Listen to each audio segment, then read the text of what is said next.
Thursday night, people talking sports. I mean, dude, this could be our last show. I don't think so. You don't think so? Nope. Well, regardless, thanks for dressing up. What was it, laundry day over there? Jesus Christ. My tuxedo shirt was in the cleaners. So a lot of big news. First off, we already talked about it last night, but the Kevin Durant Twitter mess. Sure. I mean, the second handle, the secrecy. Enes Kanter called him out.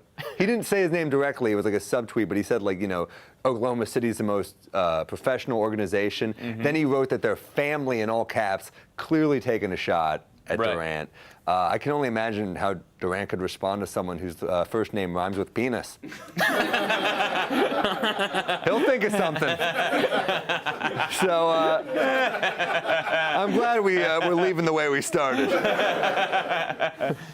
At the maybe bottom. this will be our last show. I think so. But there's a lot I'll miss from this show. First off, getting my favorite jokes cut every night. That's going to be tough to get used to without a show. Yeah. I think to get used to it, I'm just going to tell my girlfriend before I say something funny, cover your ears and hide behind that desk right there. Pretend it's an actual bomb.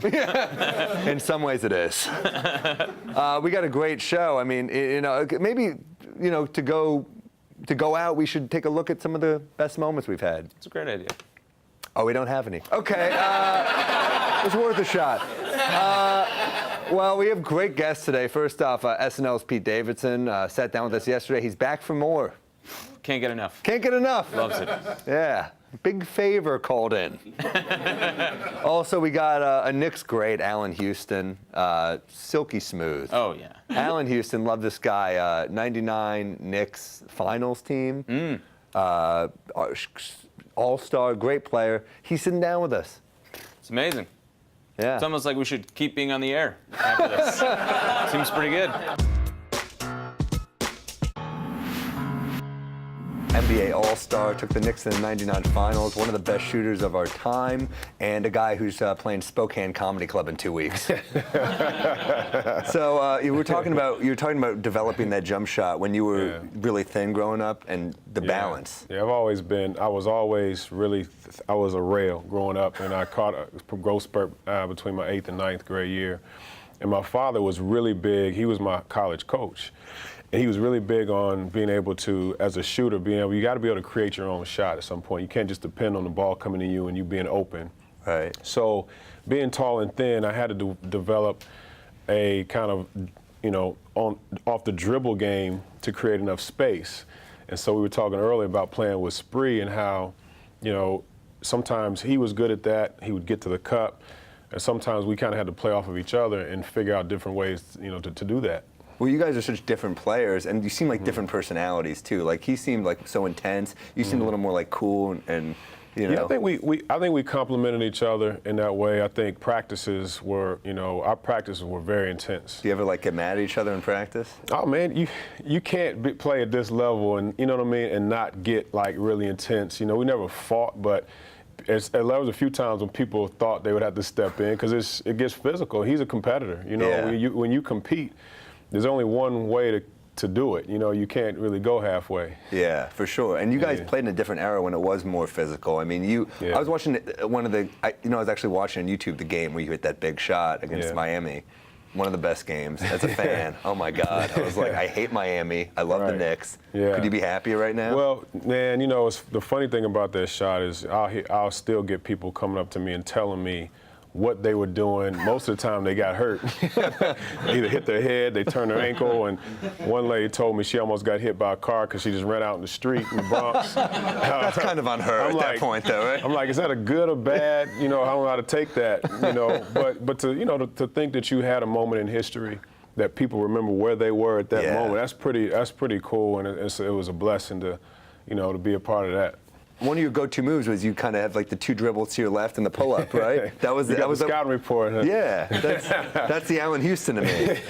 Your game evolved. I remember when you came in the league, you were in a dunk contest. People don't remember that, right? Man, I remember the one off your head. Just a week ago, I was watching some of our guys play pickup, and one of them came up to me and said, "Man, what were you thinking about?" He said, I was like, what did I do? He said, you in a dunk contest? And it was actually, I thought it was a joke because I was a rookie. And as a rookie, you can't wait to go home. That first 4 months, you're like, okay, All-Star break's coming. So I'm talking to my mother on the phone, and I said, hold on, Mom, somebody's calling. So, back then, you click over and they said someone from the league say, hey, Allan, we need you to be an alternate in the dunk contest. That's so passive aggressive too, right? So I clicked over and I said, Mom, hold on, somebody's playing a joke on me, but let me just make sure. And yeah, they called and I was an alternate in the dunk contest. I don't even know who got out of it, but that was when I was in the Pistons and we had the short shorts that were almost they were trending to be long at that time. and Will Smith was the MC of the dunk contest. And when I went out there, the first thing that happened, he didn't just introduce me, he clowned my shorts for being, like almost, as short as Isaiah's and Joe's were back in the day. But it was fun, just to be a part of any All-Star it's a great experience. Do you see with Tim Hardaway Jr. coming back, is that a guy that you think you can connect with? I mean, a shooting guard, a guy who, it seems like there's been some voices he's had to get out. He went down to the D-League, came back up, seems like a different player. Do you think that's a guy that you could maybe connect with? Or adversity is going to happen in your career, in your life. And I think what he's realized is, you know what?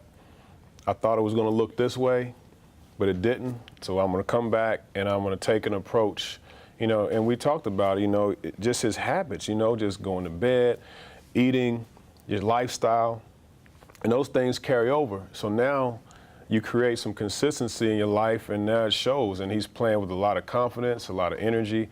And I think he learned a lesson. It humbles you, when you have to sit on the bench or, play in a different environment, And I tell people when I first got here, Jeff, I came here with a big contract. And for the first certain amount of games, I didn't play in the last 5 or 6 minutes of the fourth quarter because Jeff didn't trust me. And I had to earn his trust on both ends of the floor. Did he, when you don't play in the fourth quarter, does he say anything to you, or you just? He said something. What did he say? But you should. Can you tell us what he said? Well, it was just more daily. Like, you know what? It wasn't like I don't trust you. We watch film and say if you can't defend this position or take care of this assignment, then shoot, John Starks has been here. I can trust him. Right. Now, we brought you here to be able to handle that, but you're not ready right now, and... Was it weird because you kind of took Starks' spot in the starting lineup too, right? So I got a great John story. I love telling I love to hear this. So, first of all, my third year in Detroit, I had good games against the Knicks, and John was the matchup. And it's got to feel good. He's a known defender. It's got to feel good to have a good game against him. It was just something about getting up to play the Knicks. Everybody gets up to play the Knicks. And unfortunately, I've seen the last few years. So fortunately, I was on the Knicks radar. So when I signed as a free agent, everybody was making a big deal, saying, man, the Knicks needed a two-guard. And I'm like, I don't know how I felt because this was a guy you respect, John Starks. Even from a distance, you respect the way his heart, his passion, and what he did. So when I got to New York, the first day I went into the locker room to look in my locker, I turned around and it was John. And he just looked at me and he gave me a big hug. He was like, man, you're going to be great here. Oh, that's cool. I was like, man, it's like from that day on, when they say you had me at hello. He was just a big brother and a mentor from that day. But that set the tone for me, saying, you know what? It's not about me. Winning is about whatever it takes. Even if I got to make this guy better for the future. That was John. He realized that this was going to get us a step closer. And man, that did a lot for me. That set the tone for what I had to kind of step into. That's beautiful. That's like it's the selflessness that you don't really see. Everything's about stats now. Everything's like fantasy sports, FanDuel. So much is about individual play, and it's lost. It's about people say they want to win, and guys say it, teams say it, but you don't really understand until you've gotten close, I think, what that really, really means, what you might have to really give up, things you might have to sacrifice, things you might have to do, and people say it. People always want it. but it's different when you gotta, put it to the test. I feel it on this show, though. Like, you're going to have to sacrifice a lot of jokes. Right. I don't have a lot, so I don't think that's going to be a big sacrifice. Thank you so much, Allan. Yeah. We got more with Allan Houston after this, and SNL's Pete Davidson. Stick around. Our first guest, one of the best shooters ever, and I feel like he could still bench more than all three of us combined here. Allan Houston. Also, we have Anthony DeVito. His Comedy Central special airs on October 6th. So if anyone wants to donate him a TV, so he could watch it. And third off, our final guest is 23 years old, a star of SNL. I'm 31. This is my last episode in a regional sports network. We got to open with Michael Beasley, who, the Knicks recently signed. He says that he could average 25 a game this year, and so do three other Knicks. I had a joke planned. I guess I don't need to make it. Look, part of being an NBA player is you got to believe yourself more than anybody. That was the most polite no ever. I mean, look, Bees that's what he's been. He's been a scorer. You know what I mean? And I think he's excited. He's excited to play with some talented guys, with Melo and KP and Tim Hardaway. When you're out there with guys that can put the ball in the hole, that gets exciting. It makes the game easier on you. So I'm glad he thinks that. Yeah, man. That blind confidence, that's a true New York move. You know what I mean? Just being like, bagels are $4, garbage everywhere, just like it's the greatest city in the world. I don't know. I mean, Melo doesn't even average 25 a game anymore. So That's true. how is this dude? Right. Yeah, it doesn't look good. It's kind of like that confidence. Wasn't he out of the league for 3 years, and then he came back? Yeah, you're not averaging 25. Get out of here. He was sidelined with And I'm going to get an depression. Emmy next year for SNL. That could happen. No, it won't. No? Andrew Wiggins and the Wolves are expected to sign a $148 million deal. Some of these players are getting too much money. Otto Porter got a max. The Bulls just gave Benny the mascot 5 years, $145 million. Yeah. 45 million what? I don't know, but something. I don't know that his name's Benny the mascot. Is it not Benny? Am I wrong? I think it's Benny the Bull. Benny the Bull. All right, whatever. Well, the show's going down in flames after that anyway. What do we care? That's right. What do you think about this? This is a huge deal. All of them are unproven. huge. All of them are huge deals now. And that's the landscape. I mean, when I came here, I signed a 7-year deal and people were going crazy. You know what I mean? So your deal at the I time can was relate. insane. It was huge. Yeah. But now it's like it's in comparison. Yeah. I mean, the only difference is, you had to kind of play for 3 or 4 years and kind of do something more, kind of to prove that you can have those extra years. But I mean, that's the landscape. That's the world we live in now. Pete, what do you think when you see someone? Because you're a very young guy. I mean, when you see a guy who's like Minnesota, that sounded creepy the way I said that. I'm sorry. you're a young supple boy, Pete. I mean, it's a huge amount of money. $140 million when you've, it's almost like a gamble. You hope that they're going to be great, but Right. Do they have that much cap on the Wolves? I guess. What is Butler getting? I don't know. What is it? He signed. He's looking for a big one too. He's gonna get. I mean, that's the thing. Like those guys are your major guys are gonna continue to get that. Yeah. And then the lower guys are gonna, the middle guys are gonna suffer. Yeah. Yeah. Well, even Andrew Bogut, so he just signed with Bogut and Luke Walton reunited. Everyone was waiting for that. So Bogut, $2.3 million, and That sounds right. I guess he got paid $1 million for every minute he played with Cleveland last season. But,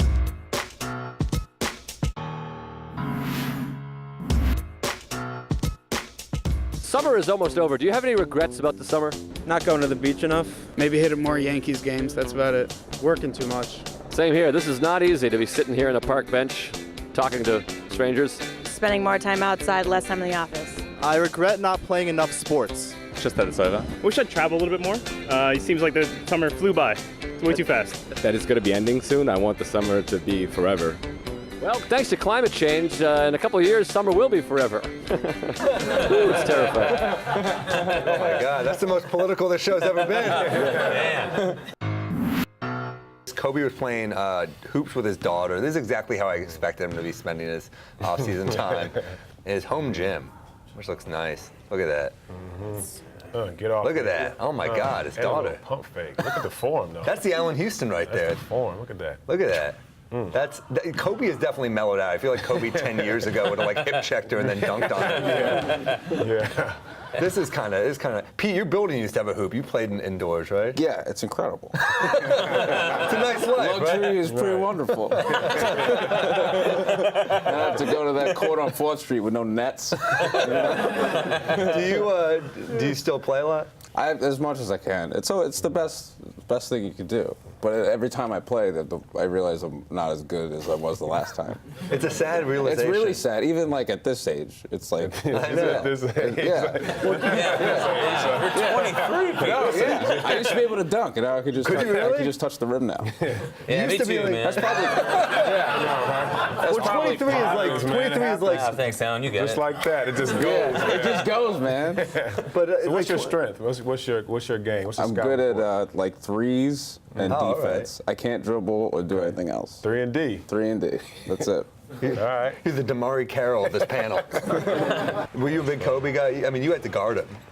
Oh, well, you know, the thing about Kobe is that you had the game plan for him to get past the first defender anyway, so you always knew the help was gonna eventually come.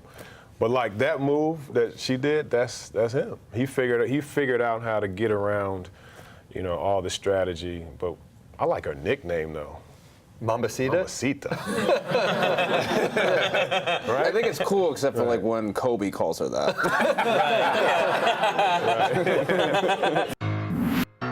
Khloe and LeBron, Khloe Kardashian, as you all know, hugs LeBron. This is huge. I don't want to overreact, but I think this hug confirms the end of LeBron. It's all over. It's been a good run. But people were saying this is a big story, but like I've hugged my friends' girlfriends who I don't like. It's just like what you do socially, right? What's wrong with that? Yeah, then a few minutes later you whisper like she's terrible for you. You just like you go along with it, right? Everyone's saying it's a huge story, but like I don't know. Do you believe in the Kardashian curse? Any of you guys believe in it? I mean, Tristan Thompson is not. He's a rebound guy. Yeah. So like, you know, I don't see it affecting him very much. His shot will be the same. I'm a little sick of them ruining basketball is my favorite sport. So I'm a little sick of them ruining basketball players. Yeah, ruining Chris Humphries. You know, that whole big career he had before Kim Kardashian. Well, Lamar Odom. I yeah. loved Odom. Yeah. Can't they jump to lacrosse for like a year? I don't think that's gonna happen.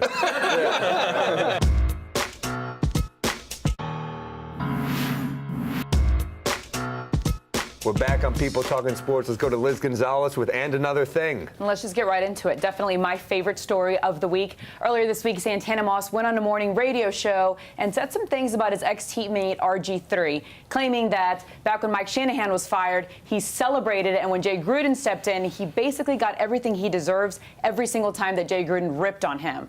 RG3, ever the victim, of course denied all of this and said that people are always blaming him and that the negative narrative that's been written about him from day one is also completely untrue.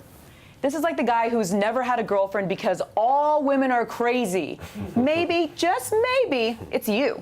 Or maybe they're crazy. We'll never know. Are you that guy? No! I'm just saying both sides should be heard in a sports show that's equal-sided. We're uncovering a lot of truths today. Look, I'm just saying, I get why RG3 is angry because, you know, in his mind, this Shanahan might have ruined his career. I've wished horrible stuff on people for no reason before. Like, if I'm on the subway and the door closes in someone's face, I love it. It's like it's joyous to me. That guy did nothing. This guy might have derailed a promising career. RG3 did that to himself. He's injury prone. He always likes to bash people left and right. But he got benched. Because he needed to be benched. He needed to be taught a lesson. You can't just run your mouth and expect there not to be consequences. That sounds like crazy talk to me.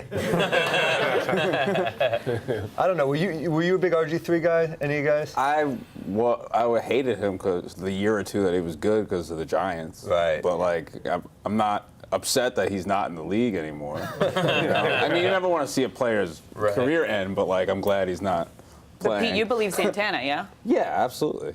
Because he's like a vet and he's been around forever, and you never heard any trouble out of his mouth. So I always believe the older guy. And you speak of a 23-year-old Yeah. who's his game. He claims your game is over. I believe the older guy. You know, he's like the vet. Like anything you say, I will believe. Even though you're not old, but like you're older than I am. So yeah. He went on like RG3 went on like a Twitter rant. There was like a Yeah. bunch of tweets, and like this is how lame sports beef That's has why no gotten. one respects our generation. It's because of stuff like that. At least Santana Moss said it on a radio interview. Yeah, Right. And had, like, old the school. guts to, yeah. Calling into the radio. Yeah. It's just like Not a if tweet, huh? every job you've ever had has fired you, it's probably your fault. Yeah. Don't tell You're that the to common Sam. denominator. We might be back, we might not. This is an odd ending. I had a lot of fun with Pete Davidson and Allan Houston and Porzingis.